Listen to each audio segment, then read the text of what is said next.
안녕하세요. 그랬구나 TV 김근아입니다. 오늘은 정서적 심폐소생술이라고 할 수 있는 감정응급처치법에 대해서 이야기를 나눠보도록 하겠습니다. 약자로는 EFA, Emotional First Aid라고 이야기를 하는데요. 오늘 이 영상을 보시게 된다면 자연재해로 인한 트라우마 혹은 개인적인 사건으로 인한 트라우마, 이 외상후 후유증으로 인해서 굉장히 고통받는 그런 분들이 많으시잖아요. 그런데 그 후유증을 이 기법을 사용하시다면 최소화시킬 수 있고 신체적으로나 정서적으로나 보다 안정감을 누릴 수 있도록 만들어드리는 기술이기도 합니다. 자, 그러면 시작해 보도록 하겠습니다. 자, 우선 이 프로그램을 개발한 곳은 미 국방부입니다. 우선 질문을 드려볼게요. 전투에 참여한 군인이 죽는 수와 전쟁에 참여한 후에 자살을 하는 수, 어느 쪽이 더 많을까요? 예측하셨는지 모르겠지만, 트라우마로 인해서 자살을 하는 군인의 수가 높았다고 해요. 이것을 굉장히 경각심을 갖고 바라봤던 국방부에서는 미국 심리학회와 국제적십자회와 그리고 미군 내 군 트라우마 센터를 설립해서 7단계로 나눠서 심리적 안전 조치를 훈련시켰습니다. 근데 이거를 우리나라의 실정에 맞게끔 HD 행복연구소에서는 5단계로 소개를 하고 있는데요. 그 5단계를 먼저 소개해 보도록 하겠습니다. 첫 번째, 안전감입니다. 우선 생존자를 안전한 곳으로 대피시키는 것이 첫 번째겠죠. 두 번째는 안정감입니다. 신체적으로 지금 생존자가 안정을 누릴 수 있도록 돕는 것을 오늘 우리는 2가지 기술을 배우시게 될 거예요. 세 번째는 안심감입니다. 이제 내가 신체적으로 안정된다면 정서적으로도 안정될 수 있다라는 단계가 되고 있고요. 네 번째는 효능감입니다. 자기 스스로를 돌볼 수 있는 단계인 거죠. 5번째는 희망감입니다. 이 희망감은 내가 나 스스로를 돌봤으니 타인도 돌볼 수 있는 단계에 속하는 것이 희망감입니다. 여기서 우리는 2번째, 안정감을 주는 방법으로 2가지를 배워보실 거거든요. 이 5단계의 프로그램을 진행하시기 전에 전제 조건이 있어요. 대전제 조건이 있습니다. 뭐냐면 내가 먼저 안전하고 안정되어 있는가를 체크하는 게 먼저입니다. 내가 타인을 돌볼 에너지가 있는가를 먼저 체크하는 것이 대전제 조건이라는 것을 말씀드리면서 출발해 보도록 하겠습니다. 우선 상상을 해보시는 거예요. 아주 근접한 그런 사례로 예를 든다면 자동차 사고가 났어요. 그 상황에서 보조석에 탄 사람과 운전석에 있는 사람이 생명은 유지되었는데 또 뒤에서 덤프트럭에 확 받쳤을 때 갑자기 너무 놀라서 이렇게 과호흡을 했다라고 상상해 보시는 거예요.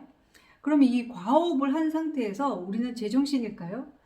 제정신이기가 쉽지 않죠. 혼비백산할 겁니다. 제가 호흡을 하면서도 약간 호흡이 갑자기 산소가 훅 들어가면서 정신이 몽롱해지기도 하고요. 만약에 실제 상황이라면 말이 잘 나오질 않을 거예요. 그리고 동공이 살짝 풀리기도 하고요. 사지가 이렇게 뭔가 터덜거리는 듯한 느낌이 들면서 제대로 몸을 가눌 수 없는 상태에 놓이게 될 겁니다.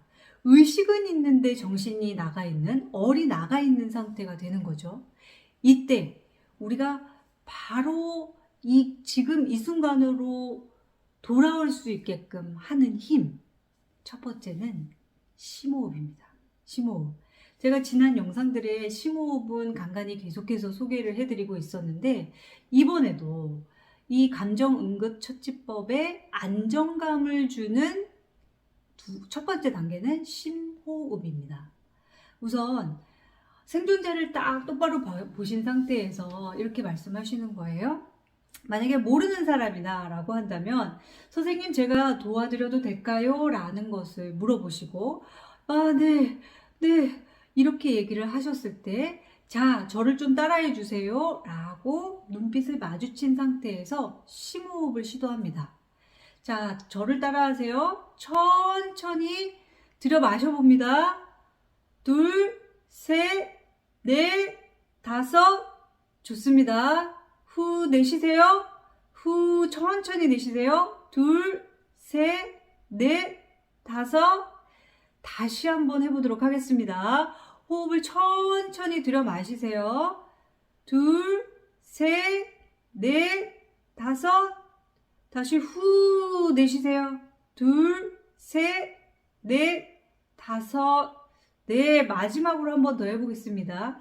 이 조절은요, 생존자가 그럼에도 불구하고 호흡을 함에도 불구하고 하고 난 후에도 호흡이 계속 거칠다라고 생각이 드신다면 심호흡을 몇 번 정도 반복합니다.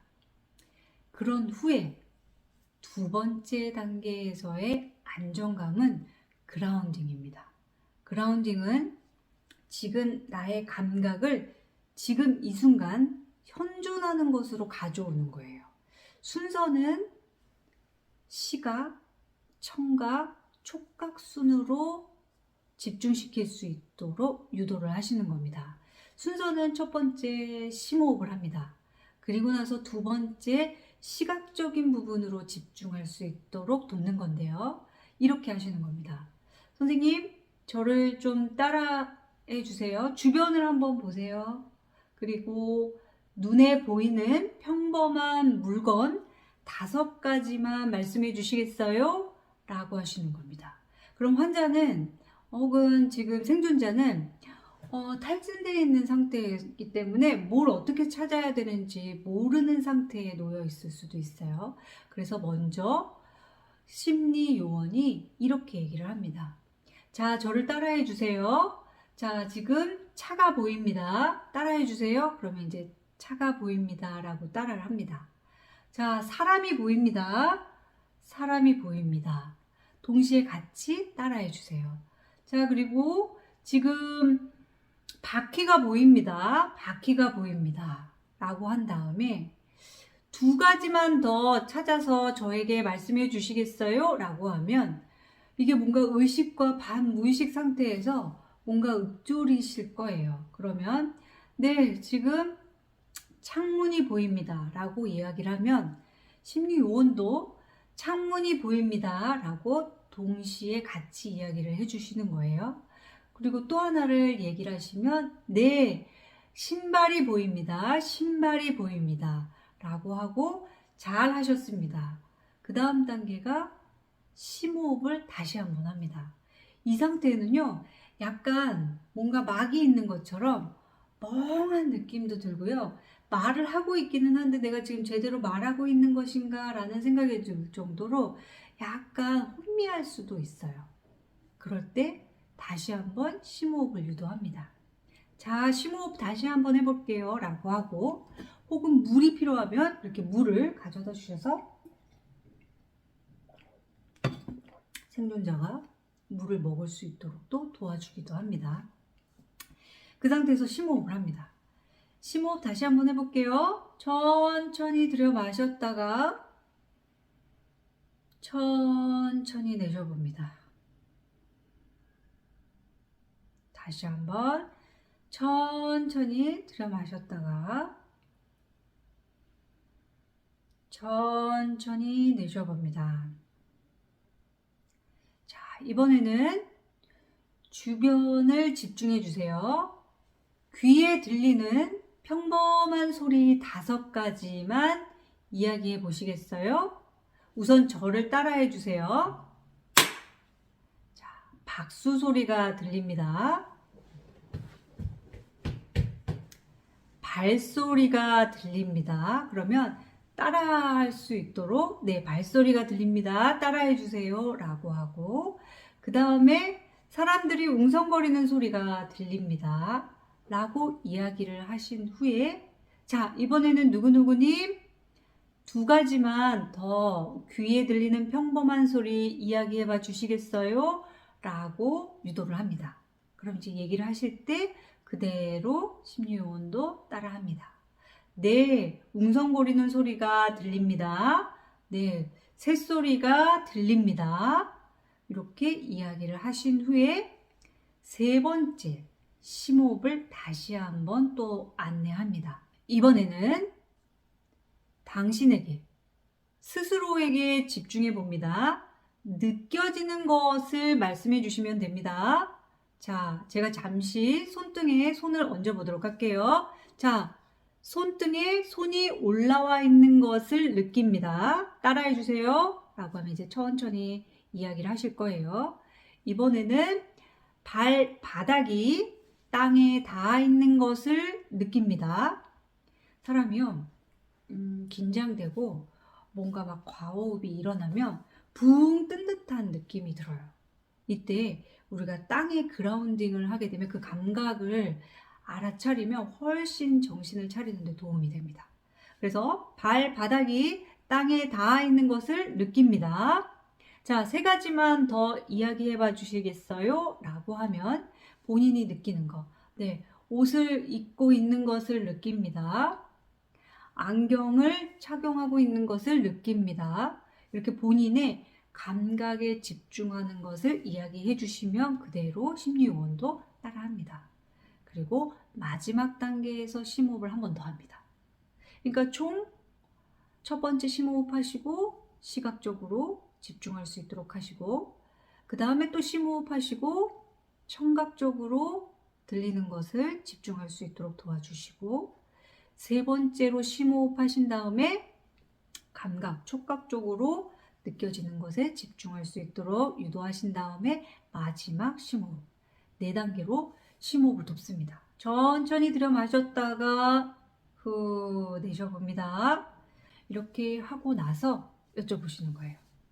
지금은 좀 어떠세요? 라고 하면 네, 좀 괜찮아졌어요 라고 하시는 분들도 있으시고, 잠잠해지기는 한데 뭔가 그래도 조금 더 심호흡이 필요하시다고 하면 한 번 정도 더 심호흡을 안내를 해주신 후에 마지막에 여쭤보시는 거예요.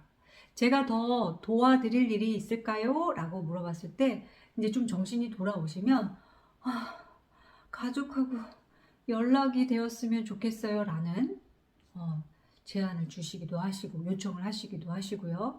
뭔가 여기가 까진 것 같다면 여기가 까진 것 같아 쓰라린데 좀 봐주시겠어요? 라고 하시는 분들도 있으십니다. 그럼 우리는 이때 링크, 연결을 해주는 거죠. 심리 요원과의 연결도 있고요. 생존자가 스스로와의 연결도 있지만 전문의와도 연결될 수 있도록 하는 거. 여기까지가 우리가 할 수 있는 2가지 안정감을 주는 기술이었습니다. 이렇게 골든타임에 이 작업을 해주시잖아요. 그러면 트라우마를 경험하는 것을 아주 진하게 느끼시는 부분들을 최소화시킬 수 있는 탁월한 효과가 있다고 합니다. 그래서 오늘 영상은 이렇게 준비를 해봤습니다. 그래서 일상에서요, 자동차 사고 혹은 자녀가 어떤 폭력으로 인해서 막 심장이 쿵쾅쿵쾅거리고 과호흡이 일어났을 때, 뭔가 무서운 생각으로 인해서 혼비백산되어서 막 식은땀을 흘리고 있을 때 나를 도울 수도 있고요, 지인을 도울 수도 있는 방법으로 적극 활용해 보시면 어떨까 싶습니다. 지금까지 그래프넷TV 김그나였습니다.